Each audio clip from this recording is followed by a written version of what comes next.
Senior Monitor Zixtal's crystalline appendages trembled as the emergency alert pulsed through the Astral Defense Network's command center. The quantum displays surrounding their station erupted with warning signals, casting the pristine white chamber in waves of crimson light. "Impossible," they whispered, their translation crystal struggling to convey the depth of their disbelief. "Display confirmation of alert priority." The holographic interface responded instantly, projecting a three-dimensional image of the dead zone's outer boundary. A ship, sleek, dark, and unmistakably human in design, was pushing through the quantum barrier that had contained the temporal anomaly for the past 3 centuries. Tracking systems confirm human warship signature, the station's artificial intelligence reported. Energy readings suggest modified systems of unknown configuration. The vessel is not matching any known human military profiles. Zixtal's 4 eyes focused on the ship's trajectory. It wasn't just passing through the sector, it was deliberately heading toward the heart of the anomaly. Their appendages danced across the control interface, initiating emergency protocols that hadn't been activated since the zone was first quarantined. "Alert the Defense Council," they commanded. Priority 1. Begin emergency integration of the containment fleet. The monitor paused, watching as the human ship's energy signature fluctuated in patterns they'd never seen before. "And prepare my personal transport. I need to observe this directly." Within moments, the crystalline chamber transformed into a hub of controlled chaos. Junior monitors rushed between stations, their bodies glowing with stress induced by illuminescence. The quantum network hummed as it transmitted emergency signals across 50 light-years of space, awakening defense ships that had slumbered in standby mode for decades. The human vessel's presence made no sense. The dead zone was clearly marked in all navigational charts distributed to Earth's Space Command. The quantum barrier itself produced energy signatures that any basic sensor system would detect as hostile to organic life. Yet this ship moved through the barrier as if it were designed for exactly this purpose. "Magnification on the hull markings," Zixtal ordered. The holographic display zoomed in, revealing characters in the human writing system. The translation matrix processed them quickly. "UES Mercy." A mercy ship. In the dead zone. The contradiction made Zixtal's crystalline form resonate with confusion. Humans were known for their military might, their relentless expansion, their ability to survive in conditions that would kill most species. But they were also known for something else, their inexplicable desire to help others, even at great cost to themselves. The transport pod arrived at Zixtal's platform, its organic hull pulsing with readiness. As they stepped inside, the monitor initiated a direct link to the Defense Council's emergency frequency. "Honored Council," they began, their words transmitted instantly across the quantum network. "The situation requires immediate attention.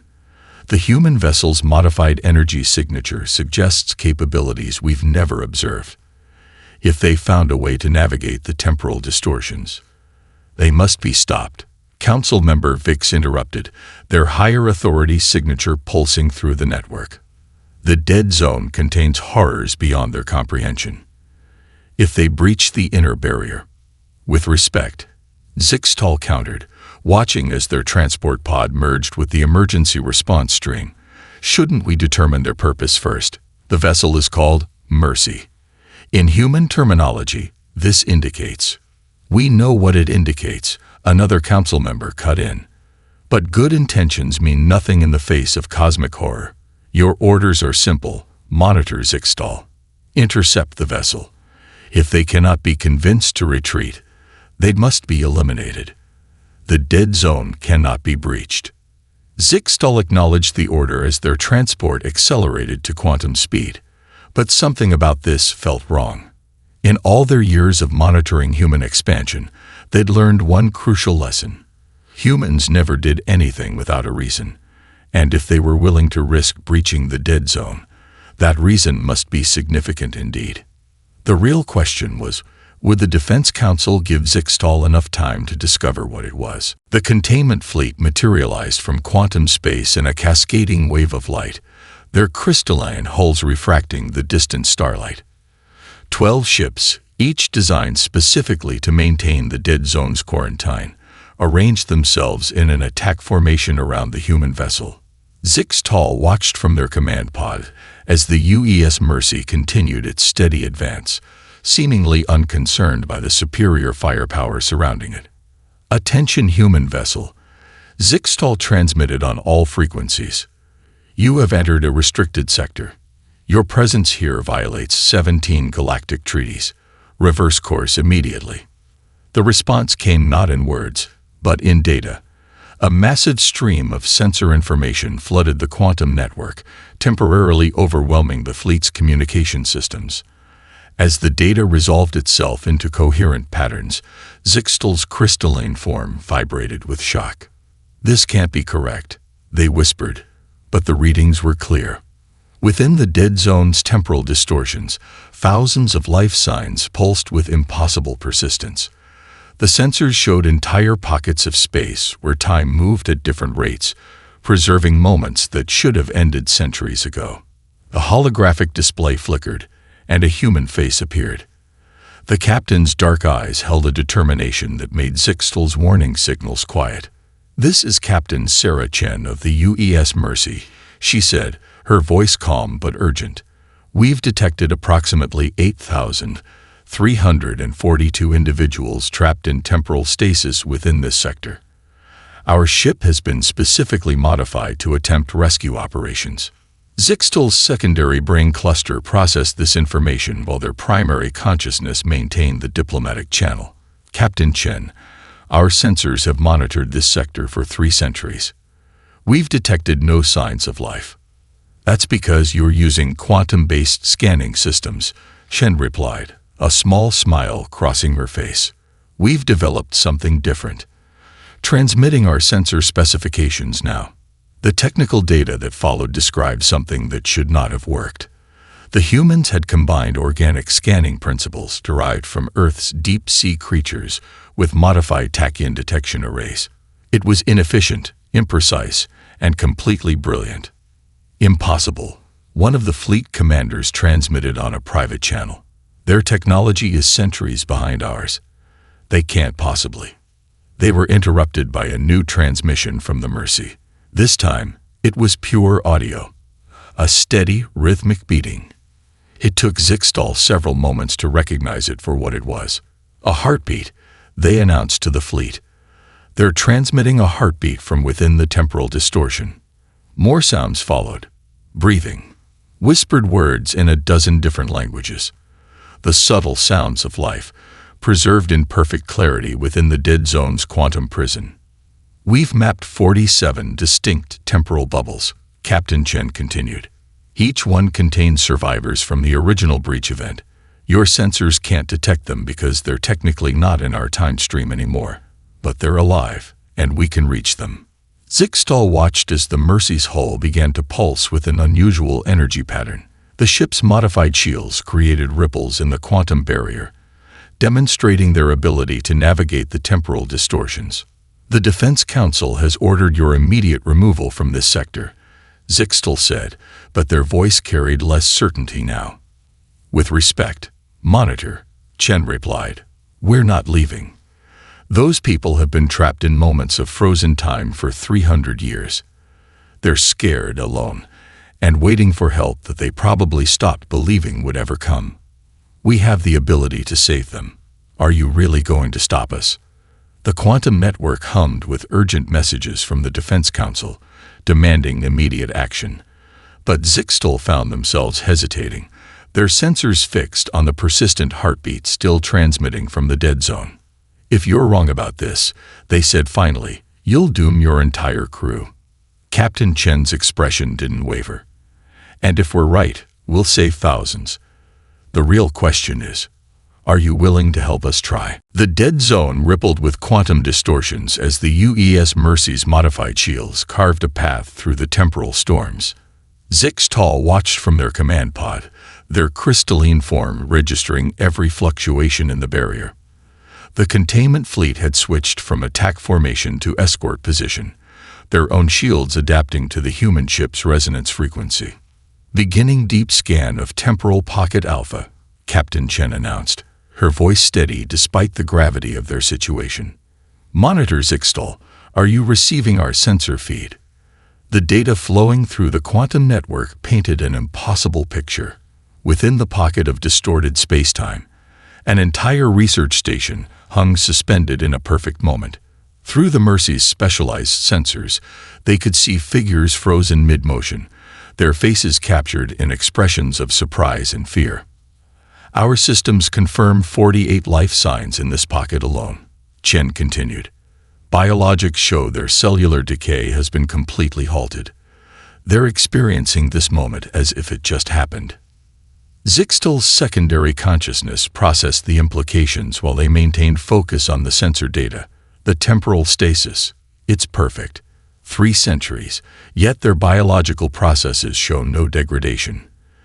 They paused, their crystalline appendages trembling slightly. "They're still conscious, aren't they?" "Yes," Chen replied softly. "Our neural pattern scanners suggest they're aware, but unable to perceive time's passage normally. For them, the moment of the breach is still happening. They're trapped in an eternal now." The Mercy's main viewport magnified the scene within the temporal bubble. The station's architecture identified it as belonging to the Silari, a species that had vanished during the initial breach event. Their loss had been mourned across the galaxy, their scientific achievements seemingly lost forever. "Look at their research data," Chen said, directing their attention to information streams being pulled from the station's computers. They were studying naturally occurring temporal anomalies. The breach didn't just happen. They accidentally triggered it during their experiments. Zixtal's translation crystal struggled to convey their mix of horror and fascination. They created the dead zone. Not intentionally. The Mercy sensors probed deeper into the frozen moment. They found something. A layer of spacetime that shouldn't exist.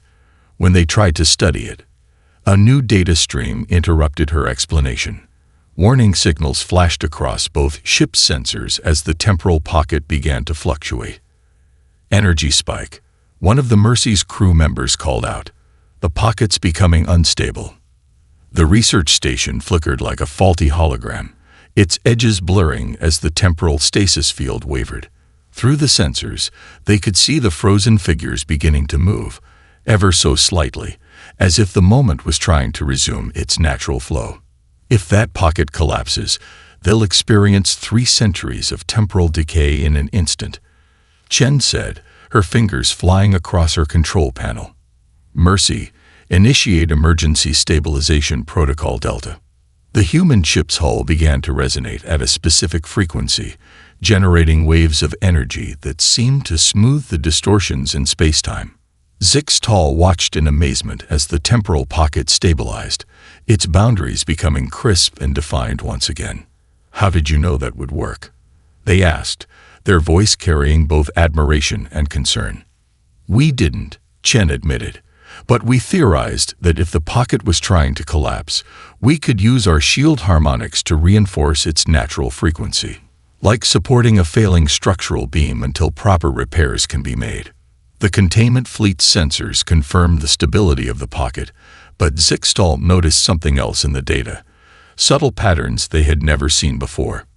"Captain," they said slowly, "I believe we've discovered why these temporal pockets formed in the first place. They're not random accidents. Look at the energy signature's base frequency." Chen studied the data, her eyes widening. "It's a preservation protocol," she whispered. "When the breach occurred, something tried to save as many people as it could." "The question is," Zixtal replied, their crystal form pulsing with nervous energy, "what exactly was it that saved them? And is it still here, watching us?" Captain Chen stood before the Mercy's main display, studying the intricate patterns of temporal energy that flowed through the dead zone. Behind her, the ship's bridge hummed with activity as her crew worked to map the increasingly complex network of time-frozen pockets they'd discovered. Zixtal's holographic form hovered nearby, their crystalline structure refracting the soft blue light of the ship's interior. "There's a pattern here," Chen muttered, her fingers tracing the ethereal lines of energy. "These temporal pockets aren't randomly distributed. They're arranged like neurons in a brain. Our analysis supports your observation. Zixtal confirmed, their translation crystal pulsing with excitement. The preservation protocol appears to have been implemented with remarkable precision. Each pocket is connected to others through quantum temporal filaments.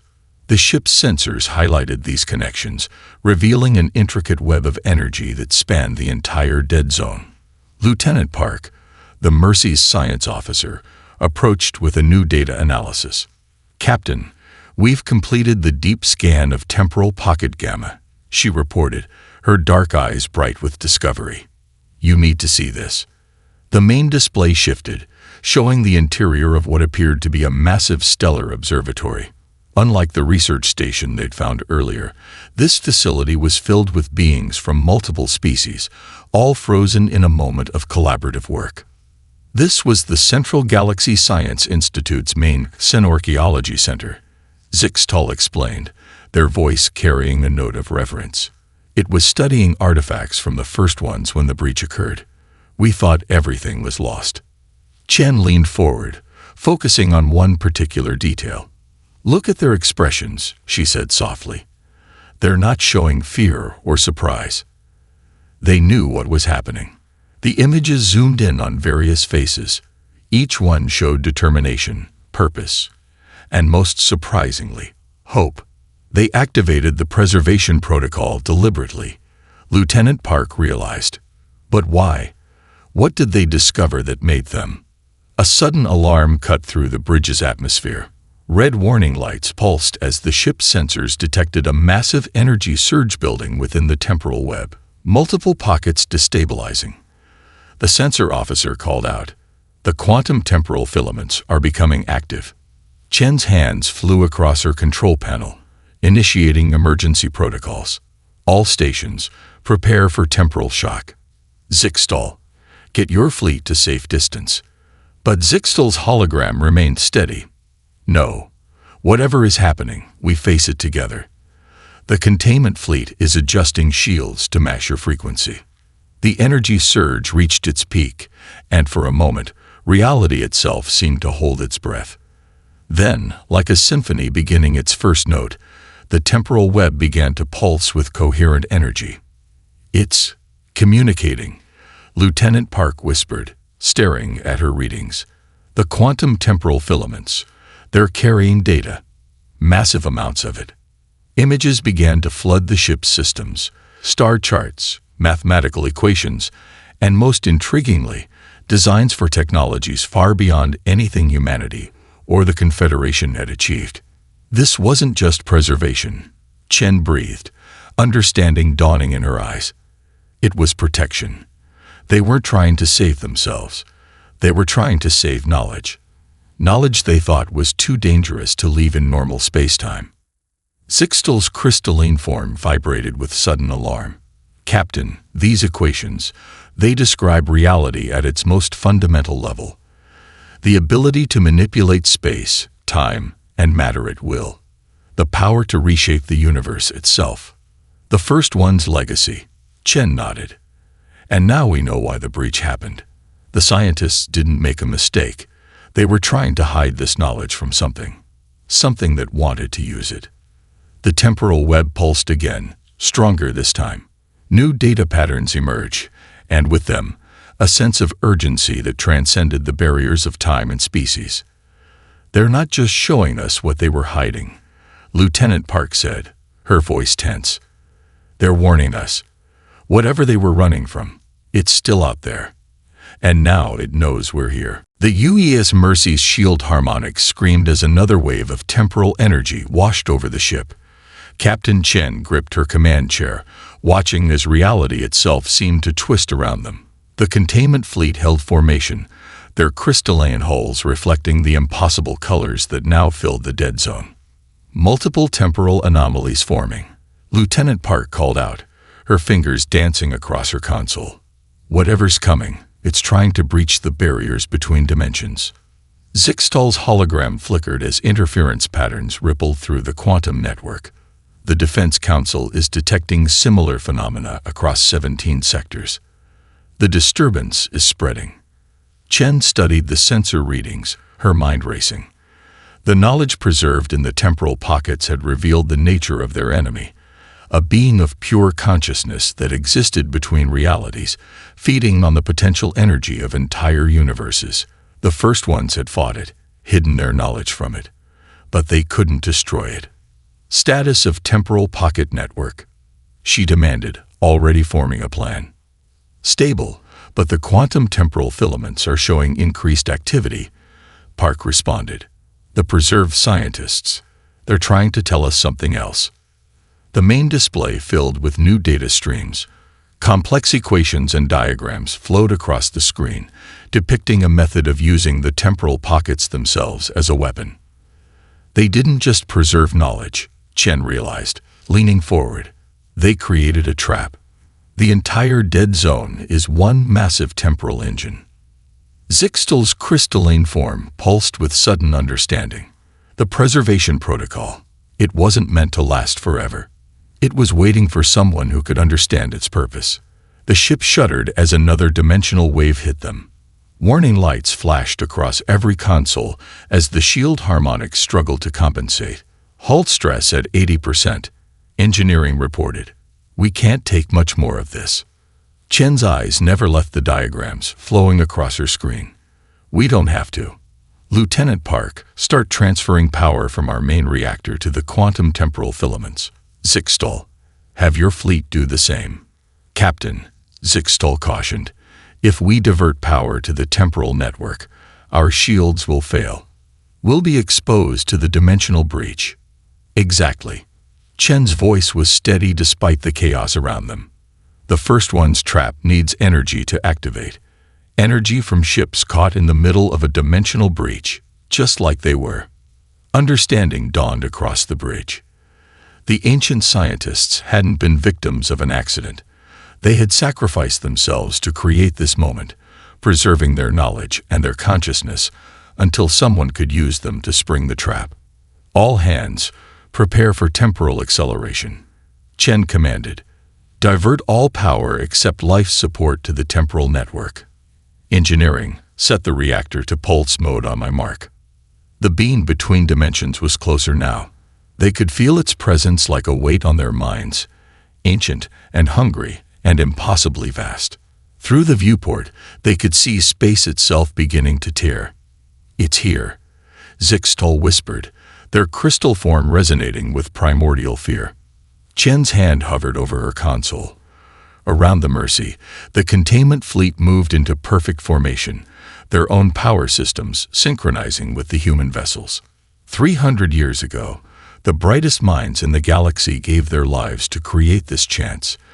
Chen said, her voice carrying to every ship in the fleet. They believed someone would come who could understand their message and complete their work. They believed in the future. She took a deep breath. Let's prove them right. Space split open before them, revealing something that human and alien minds alike couldn't fully comprehend. But they didn't need to understand it. They just needed to trap it. All ships, Chen commanded, her finger pressing the final control. Execute temporal pulse now. Reality twisted around the UES Mercy as every temporal pocket in the dead zone activated simultaneously. The quantum temporal filaments blazed with impossible light, transforming the entire sector into a web of crystallized moments. Captain Chen felt her consciousness stretching, experiencing multiple timelines at once as the trap engaged. Power surge exceeding containment. Lieutenant Park's voice echoed strangely, seeming to come from both seconds ago and minutes ahead. The temporal network is drawing energy directly from the dimensional breach. Through the distorted viewport, Chen watched as the entity's vast consciousness began to manifest. It appeared as a shifting void, a darkness that devoured light itself. But now that darkness was being pulled into the temporal web, caught in the same trap that had preserved the ancient scientists. Zixtal, Chen called out, her words splitting across multiple moments. Status of the containment fleet. The alien commander's hologram flickered between positions, their crystalline form refracting temporal energy. Ships, holding formation. The temporal effect. It's changing us. We're becoming part of the trap. They were right. The Mercy's sensors showed their ships weren't just powering the temporal engine. They were becoming integrated into it. Just as the ancient scientists had used their own consciousness to create the original preservation protocol, the combined crews were now becoming part of something larger. Multiple temporal interfaces forming, Park reported, her console displaying waves of cascading data. The preserved consciousness of the ancient scientists. They're connecting with us. Chen gasped as new understanding flooded her mind. She could feel them. Thousands of preserved beings, their knowledge and experience suddenly accessible. They had waited centuries for this moment, their consciousness suspended between seconds, maintaining the trap that would finally end the entity's threat. The temporal engine, she whispered, seeing its true purpose through their shared understanding. It's not just a trap. It's a transformation matrix. The entity fought against the temporal web, its vast power threatening to tear reality apart. But with each struggle, it became more entangled, its consciousness fragmenting across countless preserved moments. Hull integrity critical. Engineering's report cut through the chaos. We can't maintain power output at these levels. We don't need to, Chen realized, understanding flowing from the ancient scientists through her mind. The entity's own power is feeding the transformation. The more it fights, the stronger the effect becomes. Through their shared consciousness, she could see what the first ones had planned. They hadn't built a weapon to destroy the entity. They had created a way to change it, to transform its hunger for universal energy into something else. All ships, she commanded, her voice steadied, despite experiencing multiple timelines simultaneously, maintain formation. Let the temporal effect complete its cycle. We're not just stopping the entity, we're helping it evolve. The void writhed, its darkness beginning to fragment into points of light. The quantum temporal filaments pulsed in perfect harmony, each preserved moment contributing to the transformation. The combined consciousness of humans, aliens, and ancient scientists guided the process, using understanding gathered across centuries to reshape something that had once threatened all of reality. Temporal convergence in 10 seconds, Park announced, her words echoing across moments. 9, 8. Chen felt the pressure building in her mind as the transformation reached its peak. The entity's vast consciousness was changing, becoming something new, something that had never existed before. 3, 2, 1. Reality snapped back into focus with an impact that sent everyone staggering. The viewport cleared, revealing a sight that no one had expected to see. Where the void had been, a new kind of space was forming. Not empty darkness, but something filled with potential. A nursery for new universes, guided by a consciousness that now created rather than consumed. It worked, Zixtal whispered, their hologram stabilizing. The first one's plan. We actually did it. Chen smiled, even as she felt the ancient scientist's consciousness beginning to fade from her mind, their final purpose fulfilled. No, she corrected gently. We all did it. Together. The bridge of the UES Mercy hummed with subdued activity as the crew worked to process what they had just experienced. The temporal echoes still lingered in their minds, fragments of memories from the ancient scientists mixing with their own. Through the viewport, the transformed space continued to evolve, sprouting delicate structures of energy that looked like cosmic coral reefs. Sensor analysis coming in, Lieutenant Park reported, her voice still carrying traces of awe. The new space-time formation appears stable. Energy readings suggesting something we don't have words for yet. Captain Chen nodded, understanding the challenge. How do you describe the birth of new universal possibilities? The entity's consciousness, once bent on consumption, now nurtured the very fabric of reality it had once tried to devour. The temporal pockets are beginning to degrade, Zixtal observed, their holographic form analyzing streams of data. The preservation protocol is breaking down naturally this time. They're ready to wake up. Chen turned to her science officer. Status of the research station crew. Park's fingers danced across her console. Life signs are stable. As the temporal stasis fades, their biological processes are returning to normal. They're experiencing time linearly again. She paused, checking additional readings. Captain, their neural patterns show they're retaining the knowledge and experiences from their suspended state. They remember everything. Not just remember, Chen corrected, touching her temple where the last traces of shared consciousness still tingled. They lived it with us. 300 years of constant awareness, waiting for the right moment, the right combination of minds to complete their work. The main display showed the status of all 47 temporal pockets. One by one, they were dissolving, releasing their preserved occupants back into normal spacetime. The containment fleet had already begun rescue operations, their ships carefully approaching each pocket as it degraded. The Defense Council is mobilizing the largest rescue operation in Confederation history. Zixtal announced, their crystal form pulsing with what Chen had learned to recognize as excitement. Medical ships, research vessels, cultural preservation teams. Everyone wants to help. A new alert chimed on Chen's console. The Mercy's long-range sensors had detected something approaching from the direction of Earth. A massive fleet of human ships. Looks like the cavalry finally arrived, Chen said with a small smile.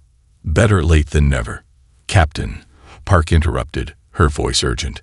I'm detecting unusual activity from the transformed space. The energy patterns, they're forming some kind of. The viewport filled with shimmering light as the new space reached out to them. Not with the hostile hunger of before, but with something that felt like curiosity, like gratitude. Images began to form in the minds of everyone present. Visions of new universes being born, of realities branching and growing like cosmic trees. The transformed entity was showing them what it had become, what it could create instead of destroy. It's beautiful, Zixtal whispered, their hologram reflecting the shifting colors. Chen felt a presence brush against her consciousness. Not the preserved scientists this time, but something vaster. The transformed entity was trying to communicate directly. It wants to teach us, she realized, understanding flowing through the connection. All that knowledge the first ones tried to protect. It wants us to learn it properly this time. Not to hide it away, but to understand it, to grow with it. The bridge crew watched in amazement as complex mathematical equations began appearing in the space before them, describing principles of reality that neither human nor alien science had yet dreamed of. The Defense Council will need to revise their quarantine protocols, Zixtal observed dryly. This is no longer a dead zone. It's become something else entirely. A nursery, Chen said softly, watching as the first rescue ships began their approach to the nearest temporal pocket. For new life, new understanding, new possibilities. She turned to her crew, seeing the same wonder in their eyes that she felt in her heart. And we all get to help it grow. 3 days after the transformation, the sector once known as the Dead Zone buzzed with activity. Hundreds of ships from every species in the galaxy had arrived to assist with the rescue operations. The UES Mercy remained at the heart of it all, coordinating efforts between the human and alien fleets as they worked to recover every person preserved in the temporal pockets. Captain Chen stood in the ship's observation deck, watching as another group of survivors was transported to a waiting medical vessel. Behind her, Zixtal's hologram materialized, their crystalline form now bearing new patterns, permanent changes from their exposure to the temporal energies. The last research station has been fully evacuated, they reported. 8,342 survivors, just as your sensors initially detected. All of them healthy, all of them carrying centuries of accumulated knowledge. Chen nodded, her hand unconsciously touching the neural interface that the medical team had installed to help her process the lingering effects of the shared consciousness. How are they adapting? Better than anyone expected. The preserved scientists are already working with our best minds to understand the principles behind the transformation. The knowledge they protected, combined with what we learned from the entity. Zixtal's form sparkled with excitement. We're entering a new age of discovery.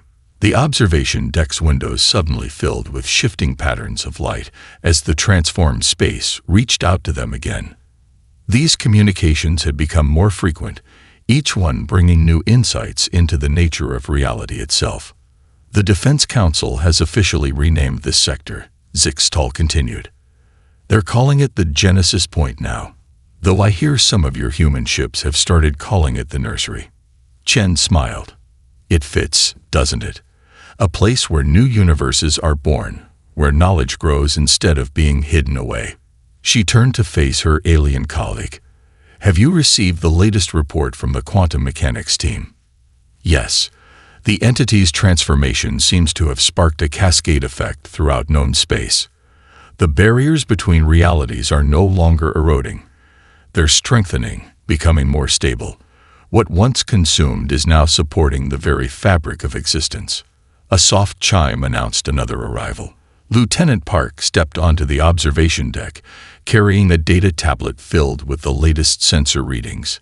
Captain, we've finished analyzing the data from the transformed space, she reported. The mathematical principles it's teaching us, they're not just about universe creation. They're about connection. The entity isn't just showing us how reality works, it's showing us how everything is linked, how we're all part of something bigger. Through the window, they watched as a new tendril of energy emerged from the transformed space, reaching out to touch one of the rescue ships. The vessel's hull briefly shimmered with impossible colors before returning to normal. It's marking them, Chen realized. Every ship, every person who helps with the rescue effort, the entity is connecting with them, creating a network of understanding that spans species and space. The first ones would be proud, Zixtal observed. Their preservation protocol did more than just save lives and knowledge. It created the circumstances for genuine change. For evolution. Park's tablet chimed with a new alert. Captain, the first group of survivors is ready to begin teaching. They're requesting permission to start classes on both human and Confederation vessels. Chen felt a warmth in her mind, not an intrusion this time, but a gentle reminder of the connection they all now shared.